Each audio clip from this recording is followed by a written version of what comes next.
Assalamualaikum warahmatullahi wabarakatuh.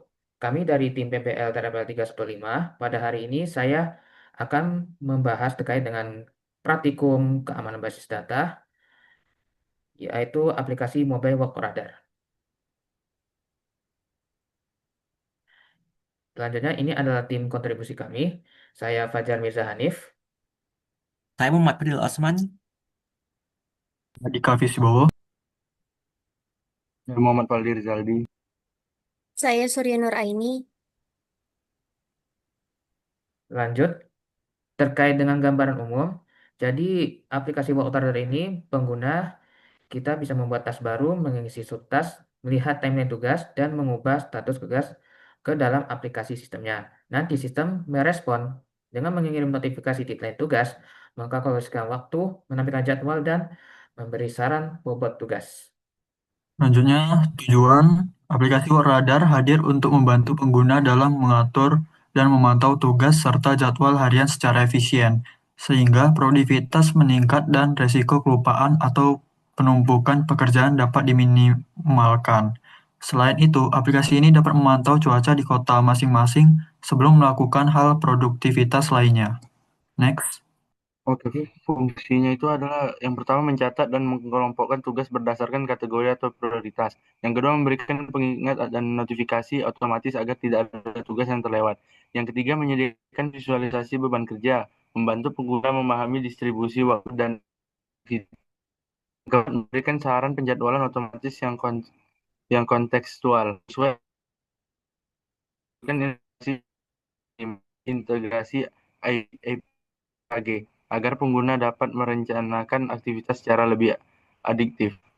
User memiliki settings one-to-one, user membuat kategori one-to-many, user menerima scheduling suggestion one-to-many, user memiliki task one-to-many, task membuat kategori many to one, task memiliki priority many to one, memiliki workload many to one, task berisi subtask one to many, task memiliki reminder one to many, task menghasilkan scheduling suggestion one to many. Next. Jadi target pengguna kami adalah masyarakat umum yang ingin meningkatkan supaya bisa meningkatkan produktivitas dan perencanaan aktivitas harian secara adaptif. Yang kedua yaitu mahasiswa dan pelajar untuk membantu mengelola jadwal kuliah, tugas, dan kegiatan organisasi. Oke, lanjut. Pertama, kita autentifikasi. Jadi proses memastikan identitas pengguna sebelum memberikan hak akses. Jadi user token mengakses resource API, contoh Builder token. Yang kedua itu biasanya menggunakan Laravel Saktum. Hari ini kita akan menggunakan Laravel di out controller, di file controllernya.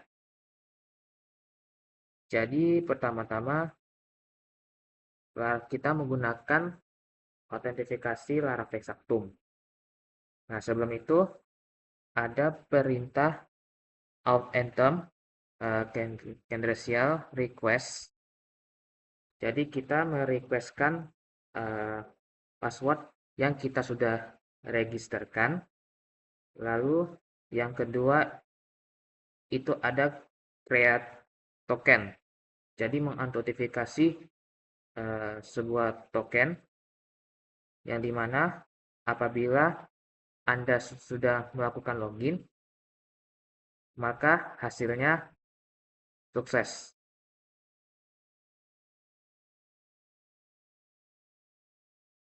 Oke, begini.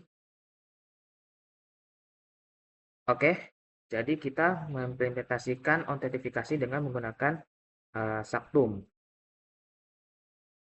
Jadi Saktum ini adalah autentifikasi cookies yang dimana menghasilkan local production domain access dengan API.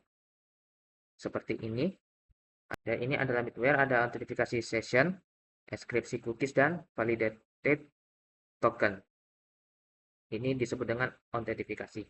Oke, mari kita buktikan. Nah, di sini kita sudah mendaftarkan database-nya di Workradar DB. Yang login ini terletak di user. Nah, kita sudah mendaftarkannya. Lalu kita coba Laravel.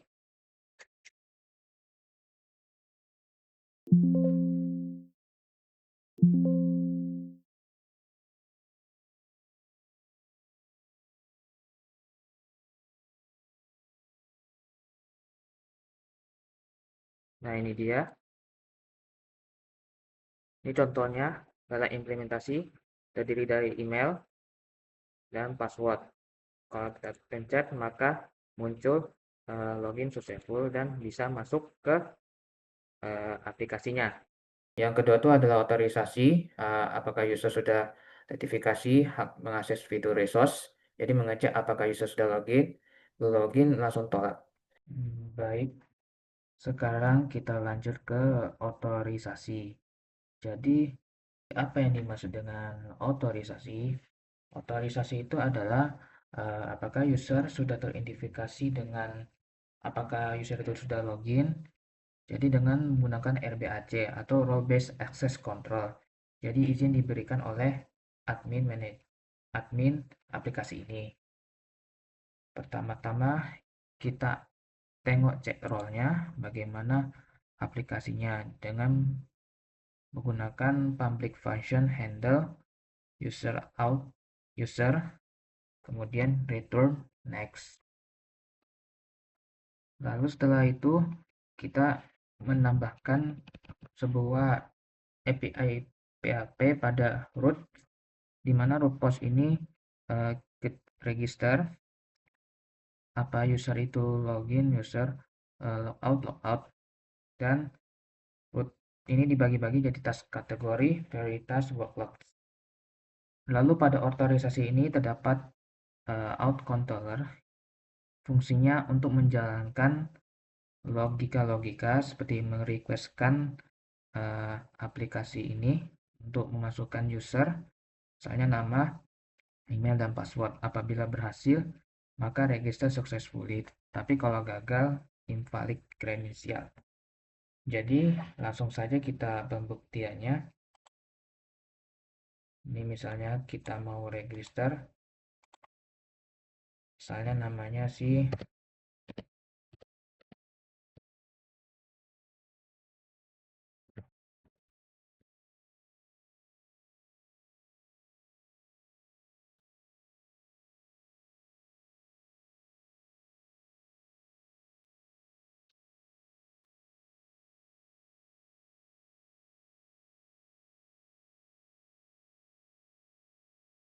nah, pesan untuk otorisasi yaitu registration fail. Kenapa ini fail? Karena masih terjadi integrity constraint pada saat simpan. Jadi masih belum bisa untuk registernya, tapi kalau kita login maka langsung masuk karena sudah terdaftar di MySQL. Yang ketiga adalah enkripsi data rahasia atau penting. Proses menggali data asli menjadi data acak. Dan ini menggunakan data sensitif seperti email, password, dan identitas pribadi agar tetap aman.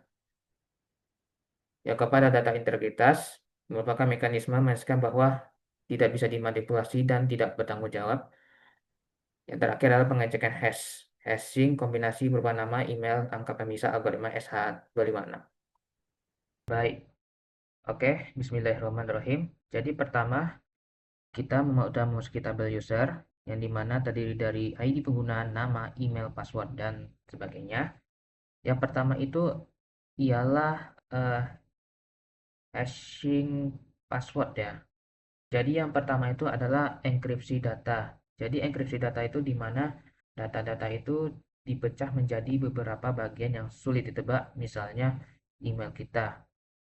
Misalnya nih Fajar Mirza Hanif di AS enkripsikan jadi kunci rahasia.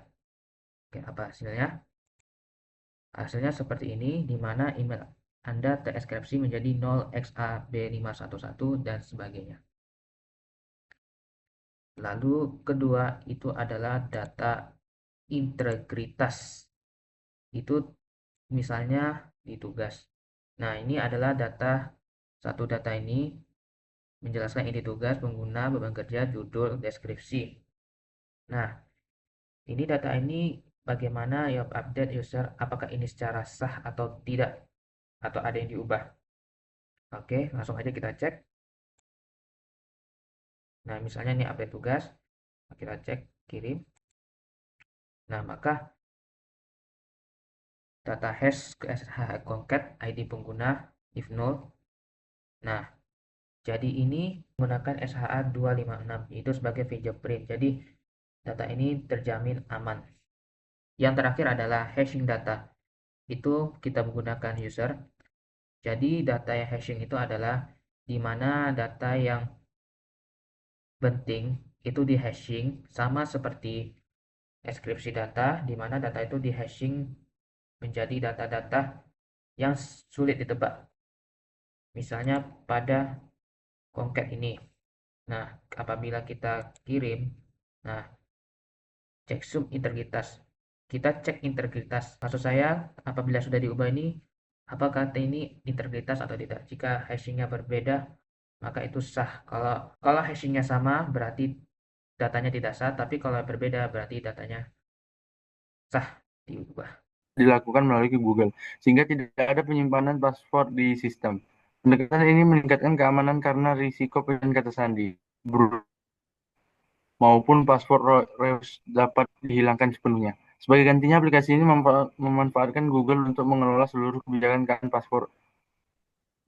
Dengan demikian, meskipun sistem tidak menerapkan aturan paspor internal, standar keamanan berada pada level tinggi melalui proteksi.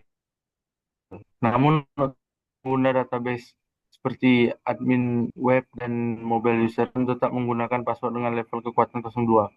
Next. Berikut adalah insiden response plan. Yang pertama, deteksi insiden. Sistem otomatis memantau aktivitas tidak wajar seperti login gagal berulang atau akses dari perangkat baru. Yang kedua, identifikasi dan notifikasi. Jika terdeteksi aktivitas mencurigakan, sistem akan menampilkan peringatan di aplikasi dan mengirimkan notifikasi ke pengguna. Yang ketiga, tindakan penanggulangan. Sistem akan mengunci sesi login yang mencurigakan dan meminta pengguna melakukan verifikasi ulang akun Google. Yang keempat, pemulihan. Pengguna dapat memulihkan akses dengan melakukan login ulang menggunakan akun Google yang terverifikasi. Yang kelima, evaluasi dan pencegahan. Sistem menyimpan log kejadian dan meningkatkan keamanan, seperti memperkuat autentikasi serta menenskripsi data pengguna. Next. Backup restore. Jadi dalam backup restore database dari PBL kami menggunakan MySQL dump untuk mengekspor seluruh database backup database dan kemudian merestore menggunakan fungsi MySQL ke dalam database workradar DB restore. Next. Jadi untuk tahap pertama dari backup restore ialah menggunakan MySQL dump. Jadi dalam menggunakan backup kita menggunakan MySQL dump.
Jadi dengan ini file dari database Wordradar sudah ter-backup. Bisa dilihat dari direktori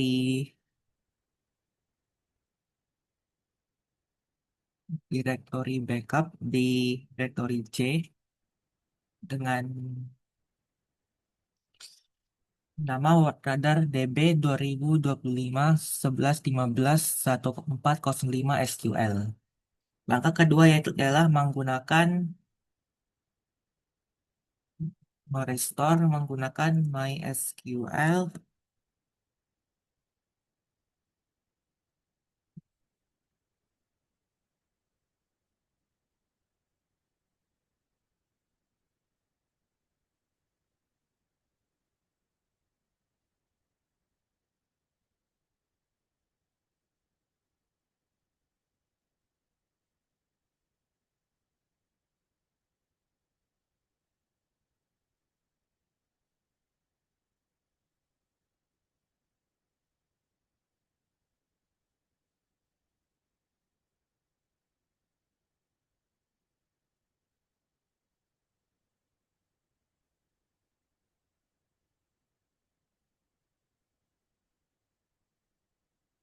Nah, ini kita melihat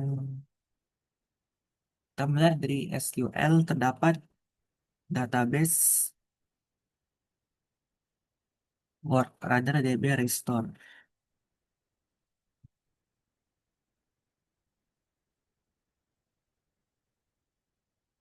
Langkah selanjutnya ialah untuk mengimport dari backup itu ke dalam database restore ini.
Jadi ketika melihat di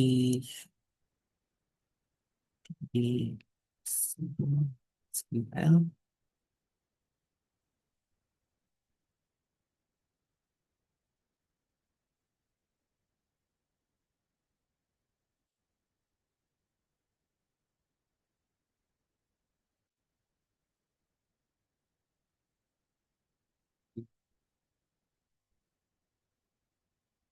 kemudian pasti